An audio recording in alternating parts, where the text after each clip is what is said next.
Pelajar dan mahasiswa asal 7 suku di Mimika, Papua Tengah berunjuk rasa di kantor YPMAK, Yayasan Pengelola Dana Kemitraan PT Freeport Indonesia, Senin siang. Para pelajar ini menuntut penambahan kuota beasiswa bagi putra-putri asli Papua yang ingin melanjutkan pendidikan ke perguruan tinggi.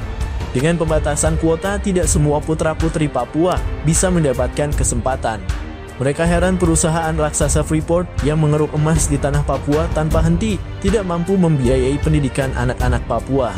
Mereka juga menyadari bahwa menuntut hak pendidikan bagi Freeport melalui YPMAK sama halnya mengemis kekayaan sendiri. YPMAK ada gunanya untuk apa? Freeport ada gunanya untuk apa? Uang yang dikeluarkan itu gunanya untuk apa? Kalau tidak membiayai anak yang ada di. Apakah itu kamu fungsikan sendiri untuk kebutuhan perut? Lihat generasi.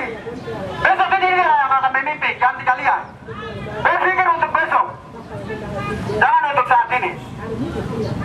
Apakah kamu mau generasi ini akan habis lalu orang lain datang nikmati di negeri ini?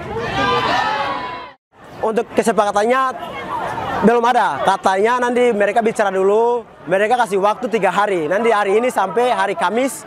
Hari Kamis kita akan kembali seperti ini lagi. Kita mau dengar hasil daripada diskusi dari Bapak Pembina dengan pihak YPMAK. Hasil itu akan dengar di hari Kamis. Saya lulusan angkatan tahun ini SMA.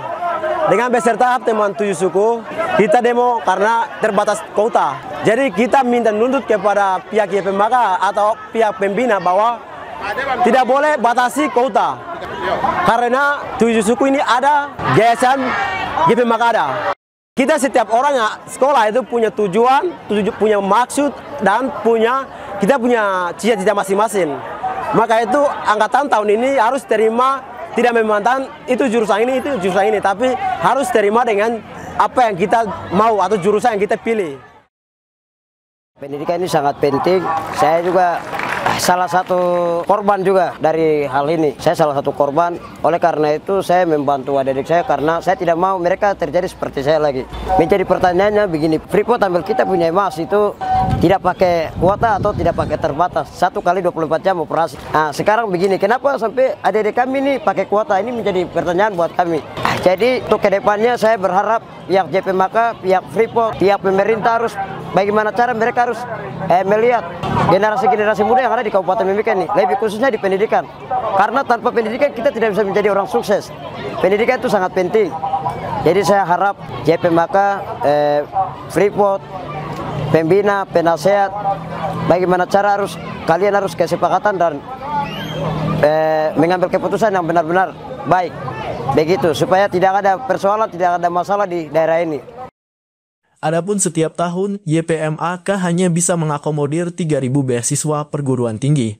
YPMAK berharap ada kolaborasi dengan pemerintah agar persoalan ini bisa diatasi bersama-sama.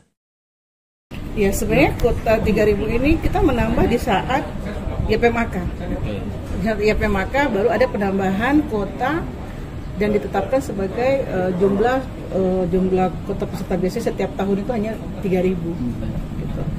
3.000. Ya kita sesuaikan dengan budget kita kan. Nah, kami tahu bahwa anak-anak kita memang mereka adalah generasi muda yang generasi masa depan Amome Kamoro dan juga 5 suku kerabatan Kabupaten Mimika perlu ada perhatian, dan itu juga sebenarnya kami berharap pemerintah pun juga harus bisa melihat itu sebagai masalah untuk kita sama-sama berkolaborasi.